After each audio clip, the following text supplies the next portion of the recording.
Hello, my name is Patrick Allen, and I am an interviewer for the Veterans History Project for the Library of Congress in Washington. And the program locally is through the Cincinnati Hamilton County Public Library, and the director of the program there is Brian Powers.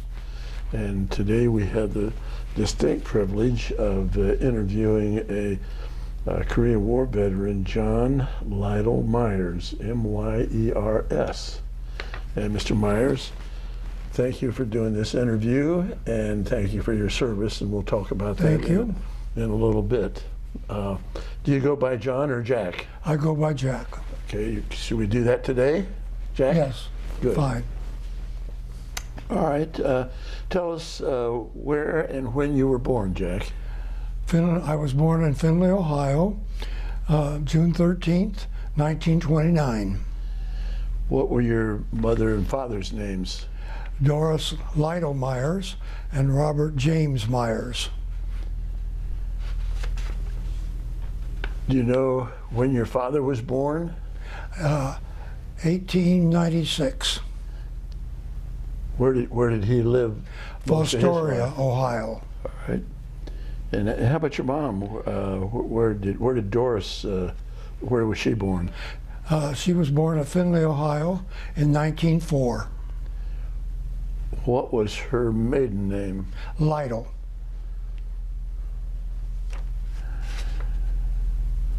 So your dad was about 8 or 9 years older than your mom? That's correct. What kind of work did your father do? His family was usually in the railroad industry, but he didn't go that direction. He was in the service for a while, First World War.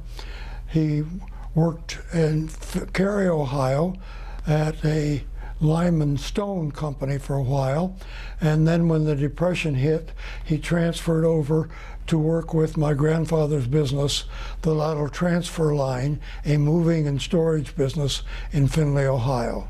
Well, tell me, when did your grandfather start that business? Yes, he did. He was just in about the same location, about a half a block from the main street in Findlay during the whole time that he had the business. And he moved from across the across the street, the other side of Sandusky Street, and he took ill in the late 40s, and my parents took the business over. Well, I think before we began, you were telling me that he had one of the first moving vans in Northwest Ohio. Is that right? The first was the story. He was in horse and buggy earlier in life, and then when the moving vans came along, he had one. So when he got his moving van, what did he use to move? Was he moving households, or what was he moving? Yes. Almost totally households, although later, for example, some meat companies would come in, put things on the platform of the storage, and then they would put them on our truck, and the truck would deliver them to the various grocery stores. What kind of an area did he have? Was it just in one county, or did he go outside the county? Just the county for the meat, for the moving business. They were agents for the Mayflower company, so they could transfer places anywhere. And when Marathon Oil got involved with Libya, the Lytle Transfer did all the packing for Mayflower to ship it on over to Libya. Well, nice. And Marathon was, their home office was there in Findlay, was it not? It was, and it was also the home office of Cooper Tire, and my parents had the contracts of both. Now, you say your dad was in World War I? That's correct. What was he? Was he Army? He was Army, and he was in France, yes. Yeah. Did he tell you any stories about his service in France? He was somewhat gassed once. Fortunately, he arrived over there the last part of the war, so he lived. Well, that's Luckily. good. Yeah. Was he married when he went over there? Or did he get married afterwards? Got married afterwards, 1924. So after you were born, did you live in Findlay for a good while? Yes, until I went away to college. What grade school or elementary school did you go to? I went to Lincoln grade school, Donnell Junior High, and Findlay High School. All three buildings have since been torn down. That's about par for the course these days. Yeah. Your elementary school, was there more than one class in each room? In the building, there were normally 3 classes, occasionally 2. Okay. And when did you get out of high school? 1947. While you were in high school, did you work at all? In the Lytle transfer line. What did you do for work? Office work. Occasionally I would go out with my father for estimations, or occasionally I would transfer the meat. I never went on the moving vans. So in high school, did you engage in any extracurricular activities? Were you in any athletic endeavors or anything? My first year in high school, I tried out for sports editor on the newspaper. And I had 3 years of sports editor, and my senior year also as assistant editor of the Blue and Gold. As sports editor, I attended all the home and away games. Okay, good. Now, at that time, did Findlay have a college? Yes, it did.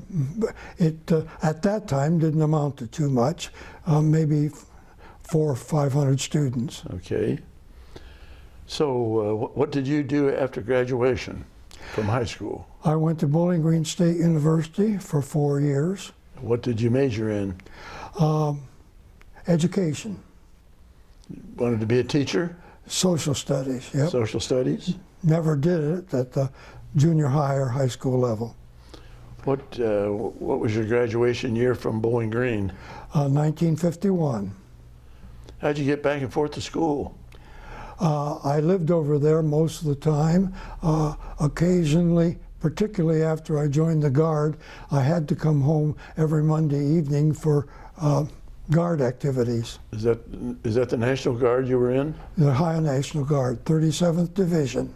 And when did you join the 37th Division of the Ohio National Guard? Seems to me 48. Okay. Did you have brothers and sisters? I did not. How about, did your dad have any siblings that were in World War I? No, because he was the oldest one, and neither of his other 2 brothers went in. They would have been too young. What caused you to go into the National Guard early? At that time, an awful lot of my friends were joining the Guard.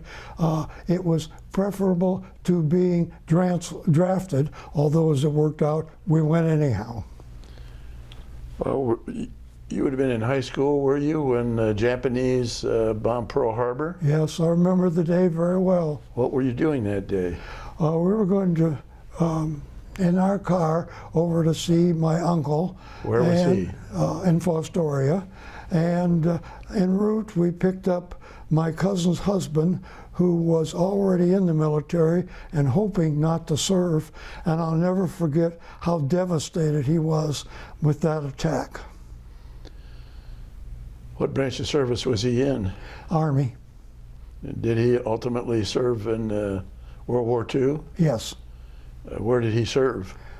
I don't know. Pacific or Europe? I don't know that. Did he survive? Yes. Any other relatives that were in service? No. So did you have some of your high school classmates or college classmates that joined the Guard with you? An awful lot. Yep. Yeah. The National Guard was quite thrilled at all these college students that were suddenly joining the Guard. It changed the whole character. So when did you actually join the Guard? What year? 1948. And were you drafted into the regular Army? It was a process since I was already in the Guard. When the Guard was called up in the summer of, what, 52? 51. In the summer of 51, I was, in September, most of the unit of the Guard did not begin serving till January. Since I was company clerk, I began serving in September. Well, I've got a note here that a warrant, were you a warrant officer? I became a warrants officer in January, the following January. Of 1952? Yes. Well, where did you have boot camp? Did you go to boot camp? Well, we'd already had, what, 3 or 4 summers of Guard camp, and then many of my unit went to some kind of boot camp, but I was in administration, and so I stayed in Findlay. After the Guard got activated, we all went to, in those days, Camp Polk in Louisiana. We were there from January until various people left. So did you stay at Camp Polk all the time? I was at Fort Benjamin Harrison in Indianapolis twice for training. What kind of training did you have? Clerical training prepared me to be mess officer and personnel officer. One time I had 22 titles. Well, what were you doing when the conflict broke out in Korea? I was in college. How did you find out about the start of the conflict over there? I suppose radio in those days. What were your feelings about the Korean conflict and you being in the Guards? I thought the United States should be there. I still do. And did you want to go to Korea, or what did you want to do? No, I didn't want to go, but it was my duty. So did you eventually go to Korea? I did. I went to Korea September or October of 51. 51 or 52? 51 or 52. Okay. The same, the year after I graduated from college, so it'd been 52. So where did you leave from to get to Korea? California. Whereabouts? The San Francisco area, an Air Force base there. They were anxious to get me there, so they flew me over. They weren't anxious to get me home, so I came home by boat. How did you get to California from Findlay? I don't remember anymore. Don't remember if you took a train or plane or? Yeah, I have no idea. Okay. What kind of plane did you fly over to wherever you went from California? I have no idea. Was it a military? Yes, it was military, yeah. All military, no civilians? That's right. Where did you go from California? Did you land someplace before you got to Korea? Hawaii or Guam or anywhere? Going over, we landed at Hawaii. I think maybe we landed in Japan and then to Korea. Any of your... Oh, we didn't fly to Korea. We went by boat from Japan, so we must have landed in Japan. Yeah. Well, when you left California, did you go with any of your friends that you had been acquainted with? Not a one. How long were you in Japan before you shipped over to Korea? My guess is a day or so. Where did you go in Korea?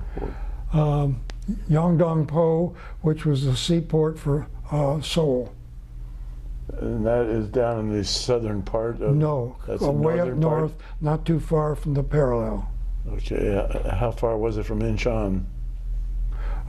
It was Incheon, yes. Yongdong-po was nearby. Okay. So... I marveled going into that area of Incheon that MacArthur had done a fantastic job with the invasion there. Yeah, prior to that, we were pushed pretty far down into southern South Korea, and he did an end run on the North Koreans, didn't he? That's right. And by the time you got to Incheon, they had already established their beachhead, and things were pretty well underway. Yes. Yeah, by the time I got there, the line had pretty much stabilized below the 38th parallel to the west and above the 38th parallel to the east.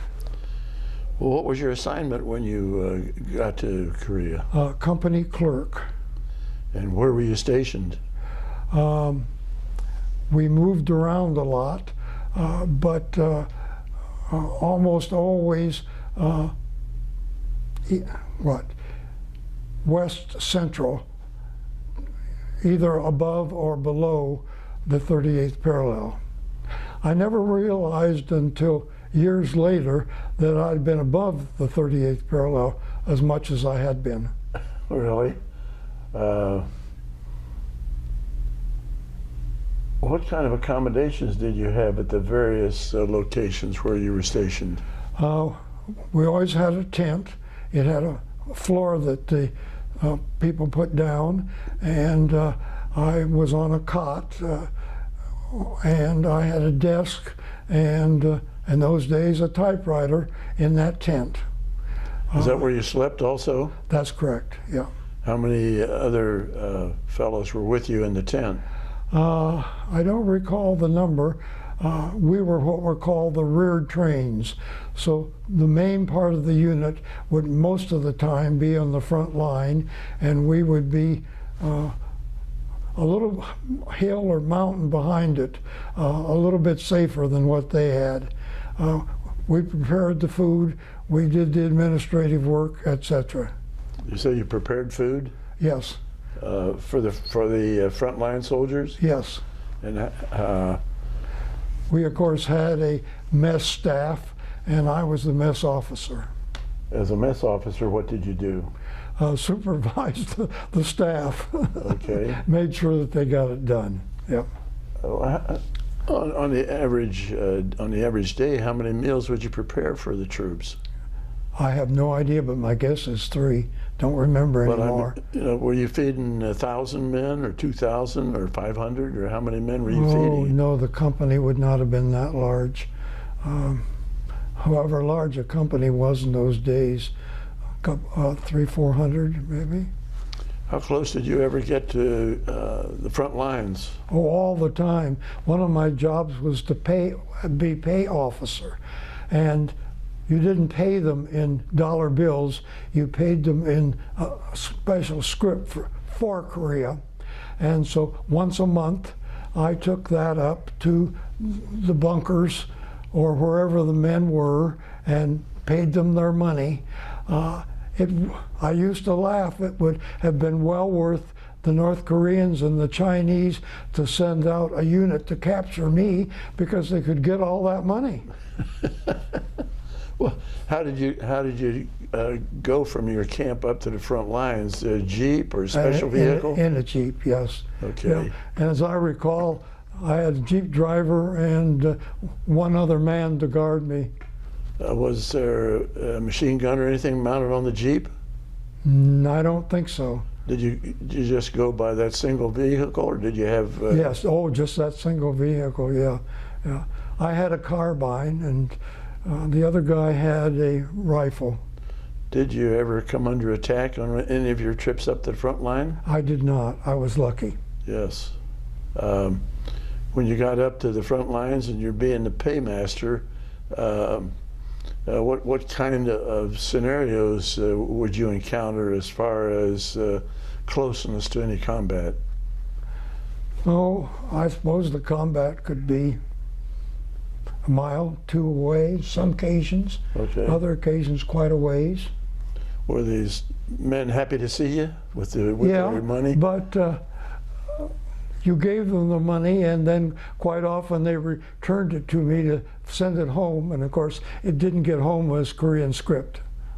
So what happened? Did you have to transfer it into U.S. money? No, no. Well, what happened? I just prepared certain records, and somebody behind the lines handled it all. Okay. What was your average day, hour-wise? How long were you on duty? The whole day, of course, except when I slept, and it wasn't occupying my time doing nothing, let me tell you. Well, what time did your day start? When would you get up in the morning? I have no idea anymore. How about when you turn in at night? Again, no idea. I remember we had a lantern at night. Well, would you get 6 or 8 hours sleep every night? Yeah, I would think so, yes. Yeah. Was your sleep interrupted at all by any enemy artillery? Oh, yes. Oh, yeah. Tell me about that. There wasn't much to tell. Nothing ever hit the rear trains. But I must say there were occasions where a number of men in my company were killed. One of the most unfortunate was that a new group had just come in to replace some of those transferred, and within a week a whole bunch of them were dead. That was really sad. Did they come back mortally wounded from the front lines, or were they killed somewhere near camp? No, front lines. Front lines. They were brought back. All Army? Yes. Did you have anything to do with any Marines in Korea? I did not, but our unit at one time had the Turkish unit on one side, and at another time they had the Greek unit on one side. Did you communicate with either the Turks or the Greeks? I did not, no. We also had a Puerto Rican unit near us at one time. These were all regiments. Puerto Ricans like to say that they were lovers, not fighters. Did you communicate with them? No, I did not. My role and my life was very restricted, as you can see, to a certain area. I not only was pay officer, but I also was postal officer, and I had a postal clerk who took the mail up to the line most of the time. Once or a few times I went along there. There's another question that you may not be able to, or may not know to ask me. Another one of my roles. Shall I go ahead? No. Don't get up with your mic on. That'll stop. It'll stop, it doesn't matter. Shall I go ahead? Yes. Okay. One of my more interesting 22 titles was Fire Marshal. And on Christmas Eve, because the troops were in bunkers and they had kerosene for heat, but all the kerosene was taken behind the lines by other people. They were using gasoline, and of course the bunkers exploded. And I spent the whole day, and remember there were no computers in those days, making 24 copies of a report on these bunker files. It was a Christmas I've never forgotten. Were there men in the bunkers when they caught fire? Yes, I don't remember. I don't think there were casualties. Did you have medics in your unit? No. Where were the closest medics? I think regiment. And how many miles away was that usually from the various places where you moved around? I can't answer that. Would they be within a day's trip, though? Oh yeah, yeah, yeah. Hours, yeah. Do you have any females in your unit?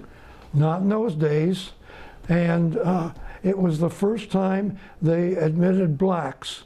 And while I was there, we did have a black officer who slept in the tent, and I'm sure we had Southerners that had trouble adjusting to that. Did you have any problem with that? No. How'd you get along with that fellow? Fine, although he wasn't there very long. I don't remember why that was.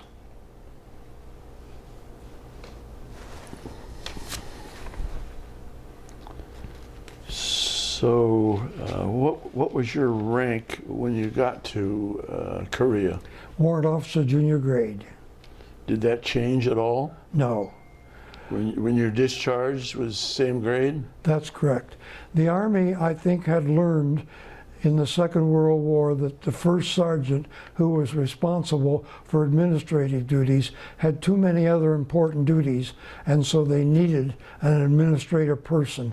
So each unit had a warrant officer. Where'd you learn to type? In college or high school? I was hunting peck, and I'd been typing since work in the office from junior high, I think. But I could type really fast. With 2 fingers or what? Yes, that's correct. And carbon paper. So you didn't dare make too many mistakes. Yeah. So you were in the 37th Infantry? In Ohio. Mm-hmm. And 3rd Division? 3rd Division overseas.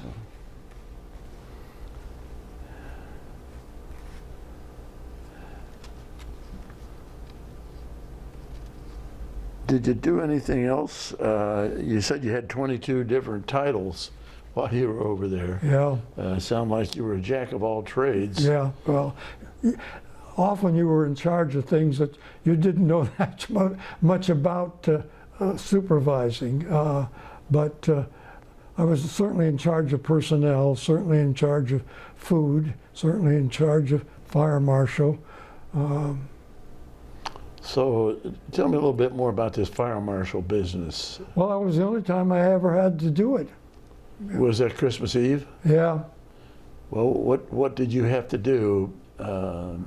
Just make the reports on? Yes, go up, look at the things, see what the situation was, report back that it was caused by the use of gasoline and kerosene stoves, and the bunkers, of course, were burned down, and somebody then would have to supply materials for new bunkers. What were the bunkers made of? Wood. Did they have a unit that would be construction? Were they the engineers or CBs, or who built the bunkers? I have no idea. Where did your reports go about the fires? Where did your report end up going? Whatever I presume to regiment, then they'd probably send them on. Any repercussions come from that use of gasoline instead of kerosene? No, I suppose the higher-ups knew what the situation was, and they didn't want the troops to freeze. Well, talking about freezing, while you were there, how many seasons did you experience, or was it all winter? No, it was fall, but fairly early fall, winter, spring, and summer. It's certainly the coldest winter I ever spent. How were you dressed in the wintertime? What kind of equipment were you given? It was warm enough. There wasn't any problem. Did you have thermal clothing? I don't recall. How did you heat your tent where you slept and did your clerical work?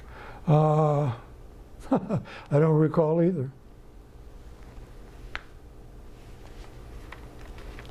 When you moved from one location to the other, what was your means of transport? Did you go by truck or jeep or what? The unit moved, the rear trains moved by truck.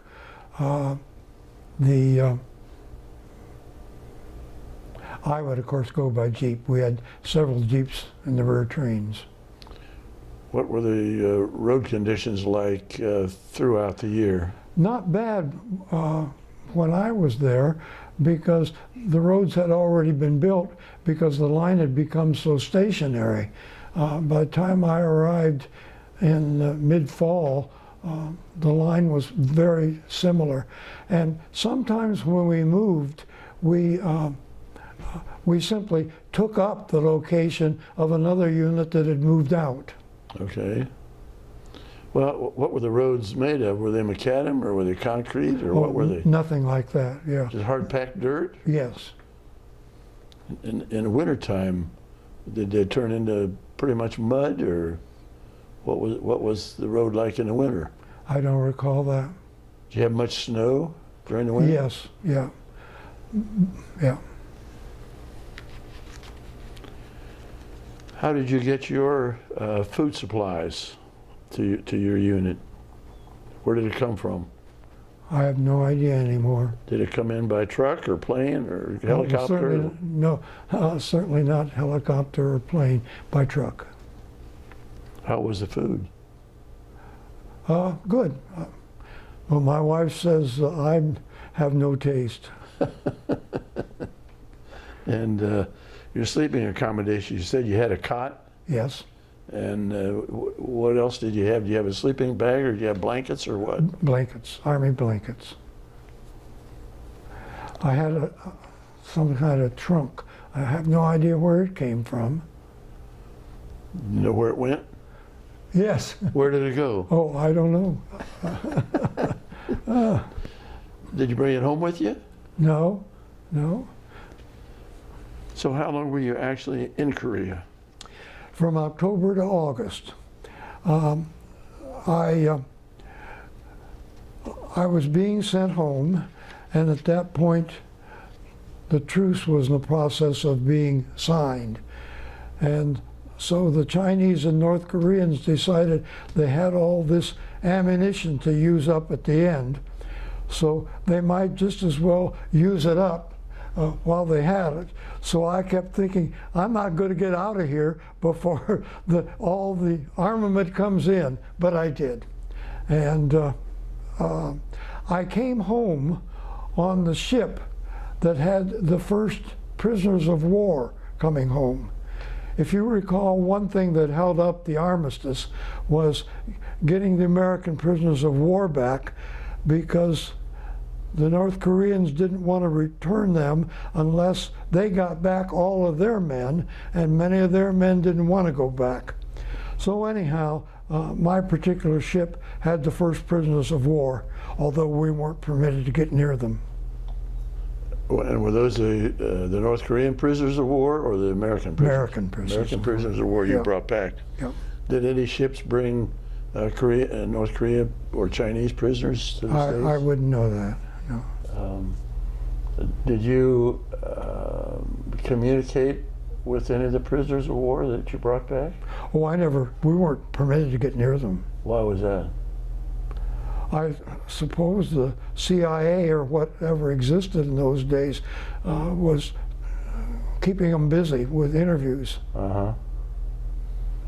How were they generally? Did you see some of these fellows? Were they Never saw them. No. Well, I just knew they were on the ship. Do you have any idea how many prisoners of war came back with you? No. Do you know how many of your unit were on the ship when you came back? None. I was You it. were the only one. Uh-huh. How were you made aware of the fact that you were being sent home? I don't know. There obviously were orders. So that's all I know. Were the orders communicated to you verbally or by a memo, or how were you notified? Don't remember. Where did you leave from? Incheon. And where did you go? You're on board ship. A ship to San Francisco. Was this a troop ship or was this? Yes. Yes. Do you have any idea what the capacity, whether you know how many were on there, what was the capacity of that ship? I don't know. You took the ship to San Francisco? Yes. Any intermediary stops? No. Didn't stop in Hawaii or Guam or anywhere? No. Do you know how long it took you to get back to San Francisco? I have no idea. I remember lying out in the sun one day and getting a bad sunburn. What were your accommodations on that ship? Don't remember anything about them. Do you remember if you were in cots that were or hammocks or that were stacked one on top of the other? Well, a warrant officer was kind of a strange creature, and they often didn't know quite what to do with us. But as I recall, it was officer quarters. Well, that was pretty nice, wasn't it? Yeah, I guess. I don't remember a thing about it. Do you remember if there were other officers in your quarters with you? No, Do you remember what the food was like coming back? no.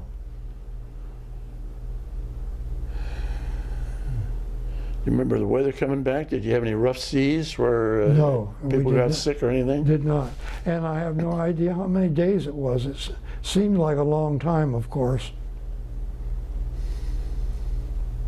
What did you do on board ship when you're coming back to occupy your time?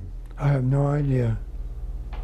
Did you have any duties on board? Did you have to do anything about feeding the No people? duties at all.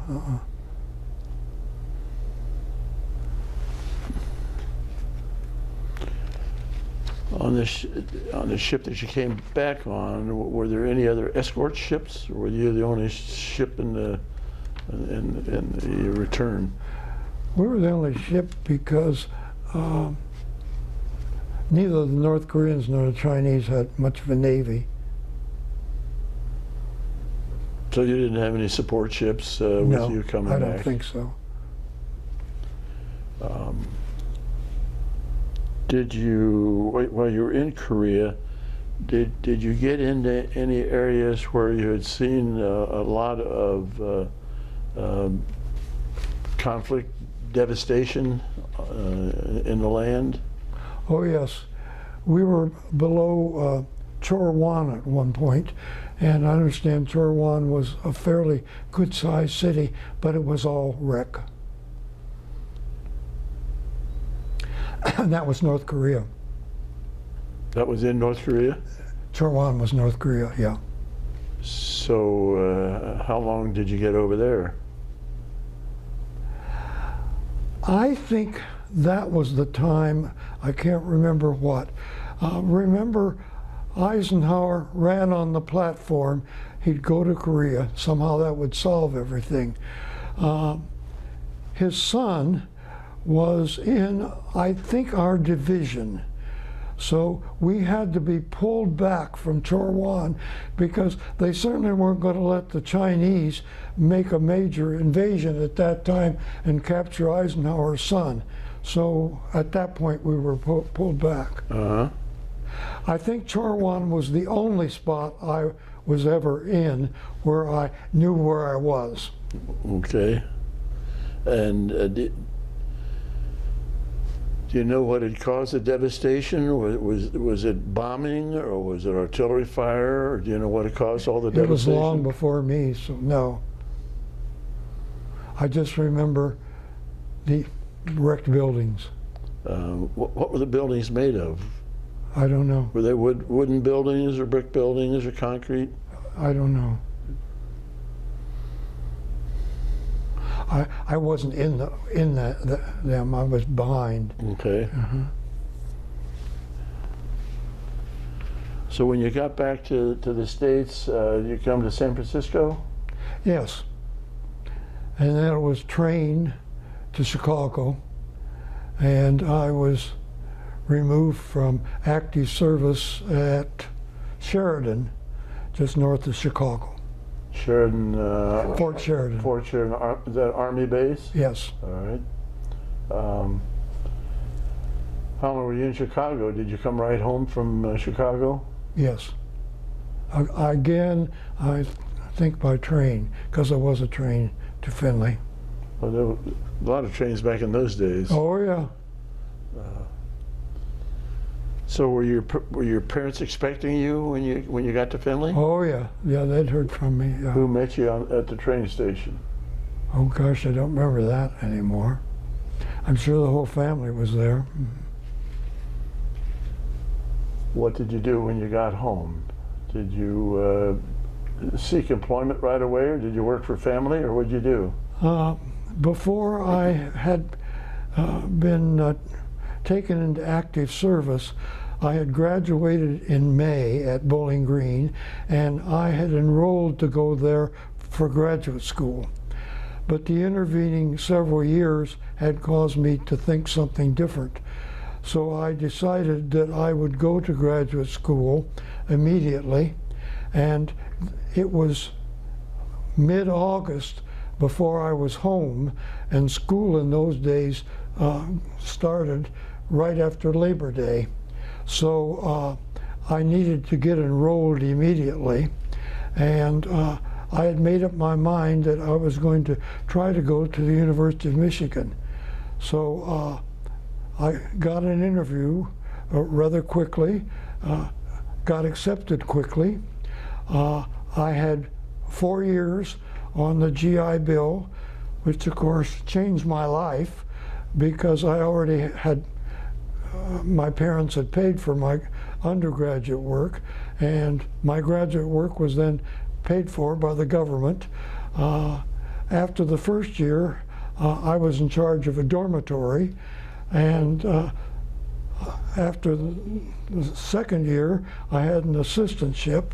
So in the end, between the GI Bill, the assistantship, and the graduate assistant, I was making money going to graduate school. Oh, good. The dorm job furnished me free room, meals, and money.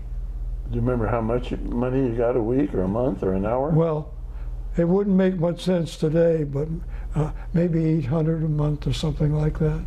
Well, that was pretty good back in those days. Yeah, I think so, yeah.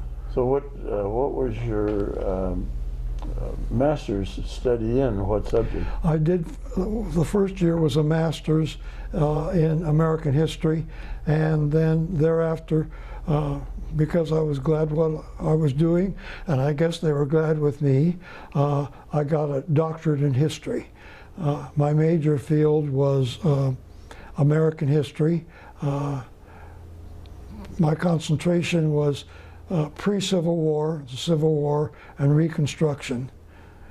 And then I later became a college professor. Do you want me to go on here? Well, we'll explore those other things a little more in depth. So, tell me about your studies and your work in the dorm. How much time did you have for studies, and how much time did you have to stay in the dorm with the other students? Well, it became my life. I loved the job, being in charge of the dorm, and I think the kids loved me, and that was good. I had assistants on each of the floors, and the dorm I was in charge of was a part of a big quad, and the quad was about 3 or 4 blocks from where most of my classes were. Well, I've been to Bowling Green, and I know it's flat. No, I'm talking about Michigan here. Oh, in Michigan? Yes. Yeah. Okay. Okay. Do you Well, want? even in Bowling Green, it's flatter than a pancake, and it's cold up there in the wintertime. Oh yes. Yeah. Was it colder up in Michigan when you were up there? I would say rainier. I remember it being very rainy. Okay. Were your duties in the dorm pretty much finished at night when you'd turn in? Oh yeah, yeah. Do you have any problems up there with? Well, I was brought into a dorm midway through the semester when the previous guy left, and the dorm was totally out of control. So my first action was lock all the doors and make them come in one door. And there were so many drunks. Within a week, it was under control. So Maybe my Army duties had prepared me for that. I was going to ask you, did these students respect you since you had been in the military and been over in Korea? I don't Or did think, they even know that? I don't know if they even knew that. And of course, I was there for 3 years, so some of them came and went. But I was very honored. There was an honorary society in the dorm, and I was the only dorm director who was asked to join the honorary society. Well, that was pretty nice. Yeah, I was very happy with that. And the dorm you were in, was that totally male? Yes, oh yes. But the residence hall had one dorm of girls. Okay. You have any problem with the boys bringing girls in? No, that was it was not a problem in our dorm, but it was the eras of the panty raids. Oh, okay. All right, we get you out of graduate school, then where'd you go? I went to 4 years of Southeast Missouri State College at Cape Girardeau, Missouri, on the Mississippi River. And after 4 years there, I got a much better job, as I thought, at State University of New York, Plattsburgh. What subject did you teach down in Missouri? I taught always classes of American history. After my second year there, because it was cheaper if they moved people into big classes, I became the lecturer for 300 students 3 times a day, and there were 2 classes of those, and all the students, by Missouri law, all students had to have U.S. history. So they took this 5-hour course, and they would take me twice a week, or 3 times a week, and they would take very well qualified professors the other 2 days for discussion. And how did you like teaching down there? I know you said that you made more money in New York, but as far as the the accommodations and how you were treated in Missouri, how was that? It was a very conservative area, and it was there was a lack of academic freedom. Were you married when you were down there in Missouri? I got married prior to my last year in Ann Arbor. And what was your wife's name? Ardeen Muller. Ardeen Muller? Muller. How do you spell her last name? M-U-L-L-E-R. Pretty German. And how did you meet her? At the Presbyterian Church in Ann Arbor. And how long did you guys date together before you got married? About 1.5 years. Did you get married up in Ann Arbor? No, we were married at her home in South Dakota. Where was she from in South Dakota? At that point, she lived in Wessington, a really small town near Huron, and nobody's heard of Huron, but Huron at least was 12,000 population. How big was her town? I'd say 400 or 500. And what was she doing in Ann Arbor? Was she in class there also? She had got training in Sioux Falls, South Dakota as a nurse.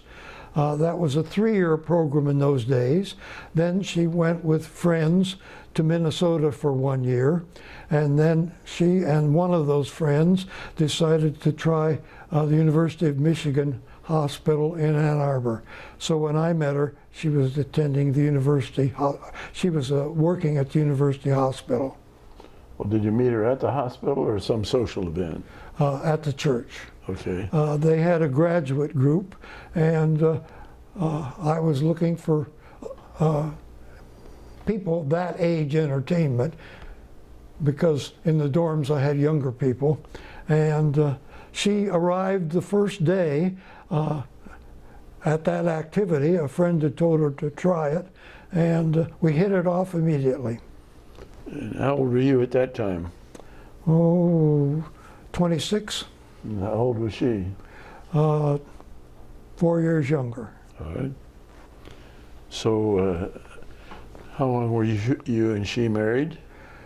Well, we're still married. What is it, 60 some years? 64. Okay. How many children? 3. And what are your children's?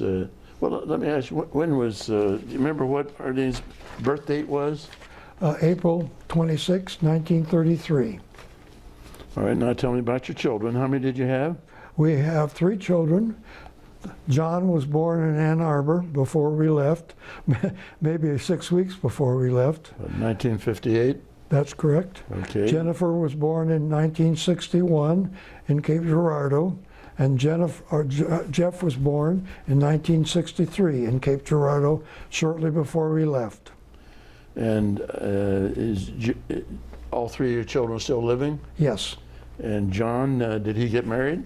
He's married with 2 sons. What's his wife's name? Lisa. What kind of work does John do?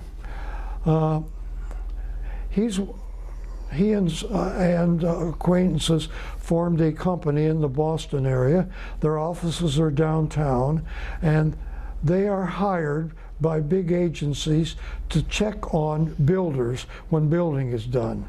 So, among other things, probably your listeners would know MIT in Boston, and they've had the MIT contract where construction is there. It's a very big company. It started out with 6 in it, and now there's 50 some. Well, good, good. And does his wife work outside the home? Yes, she works in the health industry.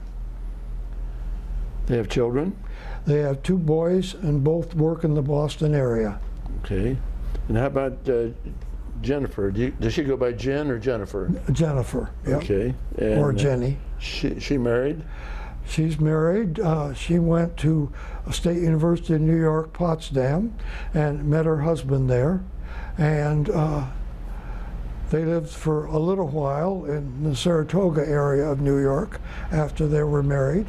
And then they moved to Lebanon. Lebanon, Ohio? That's in Ohio, which is where we are now. Where are we now? Lebanon. Where in Lebanon? Otterbein. Otterbein, and that's a retirement home? That's correct. All right. And we are in your apartment? That's correct. And if I'm not mistaken, I think today is February the 6th of 2023. And I'm very happy that you're letting us have this interview. What is Jennifer's married name? Hathaway. And what's Jennifer's husband do? What's his name first? Bill, not William, Bill. And he works for a company that makes tubes to connect to things. And Are these metal tubes or plastic tubes? Plastic tubes. And not only in the United States, but he goes to China, he goes to Germany, he's gone to Italy, so forth. They have children?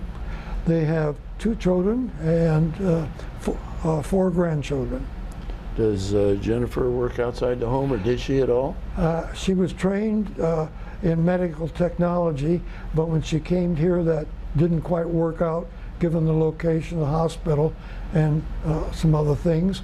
And so she got a job at the YMCA, and she's in charge of the corporate membership of YMCA in Lebanon. And my living in the same area, that YMCA is quite a facility, isn't it? It isn't. They claim to be the largest one in the country. So let's go on with Jeff. Does he go by Jeff or Jeffrey? Jeff, yeah. He was born in '63. Now, did he go to school up in Potsdam, or? He went 1 year at Potsdam and some years at Plattsburgh. But he was in love, so he didn't finish. If he was in love, he must have gotten married. That's right. And what's his wife's name? Lindley. Lindley? Yes. What kind of work does Jeff do? He has a mortgage business. He's the manager of the mortgage business outside Burlington, Vermont. Does his wife, what's his wife's name? Lindley, Lindley. yes. She works at health activities, exercises. They have children? They have 3 children. Dan is married to Lindsay, was married maybe 2 years ago, and he lives outside Burlington, Vermont. He is in charge of an office that deals with sewers and that kind of thing. As they used to say in the old movie with Jackie Gleason, the sewers was the subterranean sanitation division. Okay, yes, okay. His brother Ty lives in Seattle, and he and his husband, Ty works for a liquor company, and his husband is a doctor. And Jeff's daughter is not employed at the present time. She has 2 children. Okay. Now, did John go to college? John went to, well, I've done so well with all the words, engineering school in Potsdam, New York. Okay. And Jennifer, did she go to college? She went to State University of New York, Potsdam. How about Jeff? I think I told you, Jeff. College? Yeah. He went to both Potsdam and Plattsburgh. Plattsburgh. Mm-hmm. Now, what took you to Plattsburgh? Okay. Those were the glory days of Rockefeller as governor of New York. And he knew how to do things, and he had vision. And he took a state university, which had been primarily teachers' colleges for 50 to 70 years, and turned them into a great university system, and had the state of New York continued with the Rockefeller division. I'm sure State University would have become one of the leading universities in the country. But anyhow, it was the great place to go when I went, and I was very lucky to get a job there, and it was a wonderful career there. How did you find out about the position there? I don't remember whether I found out through my university or whether I found out through national advertising things, but they were getting an awful lot of new positions. And tell me about Potsdam. This is Plattsburgh. Plattsburgh in Potsdam. Yeah, no, you got that mixed up. Potsdam is where Jenny went to school. Okay. But this is Plattsburgh. Plattsburgh at that time had a SAC air base. It was 60 miles from Montreal, so Montreal was our city. And a lot of people from Montreal came down, shopped in Plattsburgh. Yeah. So it was a little community of about 25,000, and the town was another 25,000. It was across the lake from Burlington, a larger city, and a medical center. It was 60 miles from Lake Placid, so my wife thought I was taking her to the ends of the earth, because if you look at a map of Ohio, there's this border 20 miles north. But in our first 15, 20 years there, we had a World's Fair in Montreal. We had the Summer Olympics in Montreal, and we had Winter Olympics in Lake Placid. So we're at the center of the universe. And everybody came to visit us. All your friends? Yes. Well, across the lake, that's Lake Champlain? That's right. Yeah. Did you and the kids engage in a lot of winter sports and winter activities? Both of my boys were skiers in junior high school. It then became too competitive, but we had a good ski area at, well, it's the Olympic Mountain, and they skied all over the North Country. How'd you like your experience up in Ann Arbor? Fine. I'm very pleased I went there. Had a wonderful senior professor. How long did it take you to get your doctorate after you got your master's? How much longer? 2 years? Master's was 1 year, and it was 4 years total there. I didn't have my thesis done by the time that I was married and left and went to Cape Girardeau. So I had to work on. I had the research done. I had to write it while I was starting to teach. What was the topic? The agency system of the anti-slavery movement of the 1830s. Many people think that Northerners were virtuous, they just automatically became anti-slavery. But it was actually a very organized movement, organized out of Boston and New York, and they hired agents in the 1830s and sent them all over the country to convince people to become anti-slavery. Okay. Let me take you back to Korea. What's the most outstanding memory you have of your service over in Korea? I don't want to say outstanding. Memorable.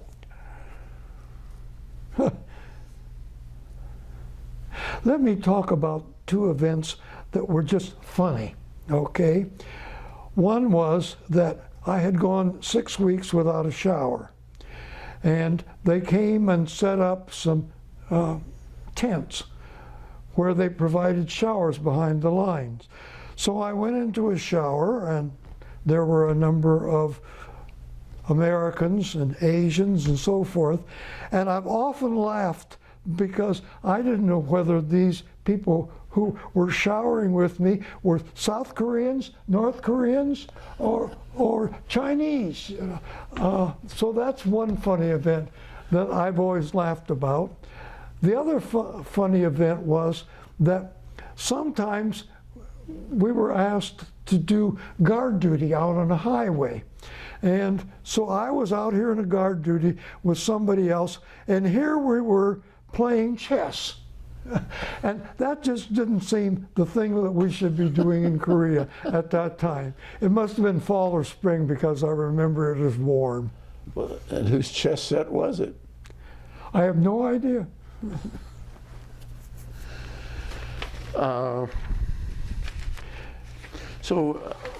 When did you retire? Oh, aren't you going to talk any about my experiences at State University? Well, sure. Yeah. Well, if we have the time. Okay. I taught American history there for all those years, 36 years. I had a year as acting dean, a year as assistant president. I had 7 years as chairman of the faculty council, and probably another 10, 15 years as vice chair of the faculty council. I taught always 2 courses of introductory American history, and then advanced courses. I taught some graduate advanced courses, pre-Civil War and Civil War and Reconstruction. Those were 2 courses. And I taught undergraduate courses in the same thing. There were also occasional years where I taught some 1 year or 1 credit courses in things like the Southern Confederacy or American slavery or something like that. Well, you were quite high in administration. Did you have any recognitions by the university for your Yes, they really came through. I received a presidential award because colleges have to be, this word's not coming, have to be reaccredited every 10 years, and I was in charge of the reaccrediting team, so I received a presidential award for that. I received an award from the college itself 1 year after I retired, so I got that award as well. After I retired, I had already done the research while I was a faculty at the college, but after I retired, I published 3 books, all on the life of Henry Wilson, whose great claim to fame was that he was chairman of the Senate Military Committee during the Civil War. His more lesser role was Vice President of the United States under Grant.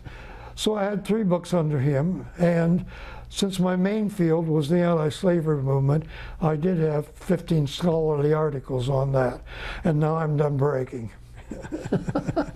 Well, it sounds like it's well worth talking about. Because, well, it was a fun career. Yeah. Yeah. And now your wife is having some physical difficulties now. Since we talked a month earlier, she's been transferred from the temporary care unit to nursing. Okay.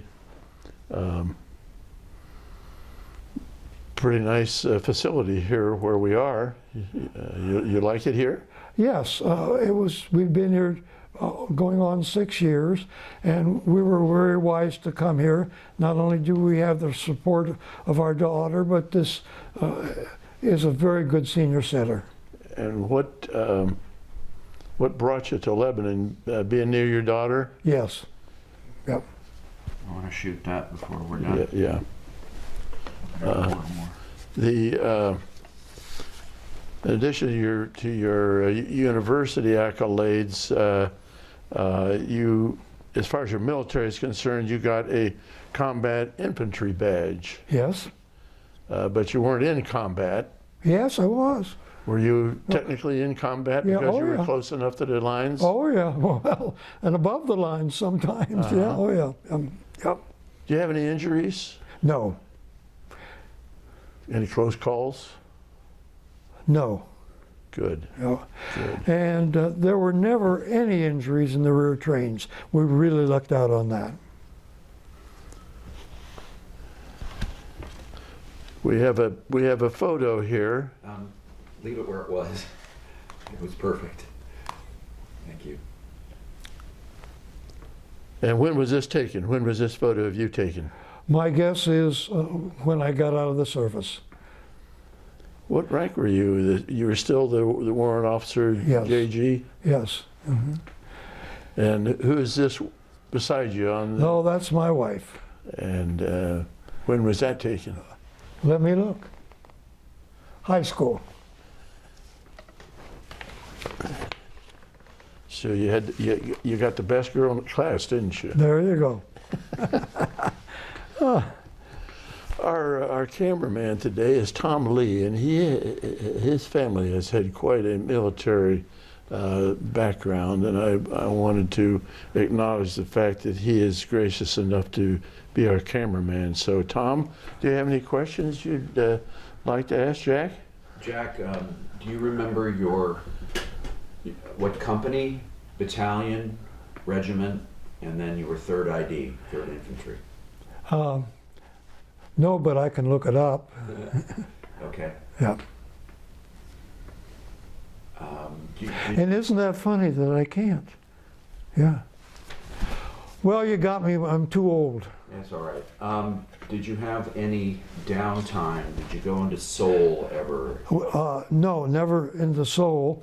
But in those days, we had what was called R&R. So you went to Japan. And I went there to Tokyo. Didn't see very much.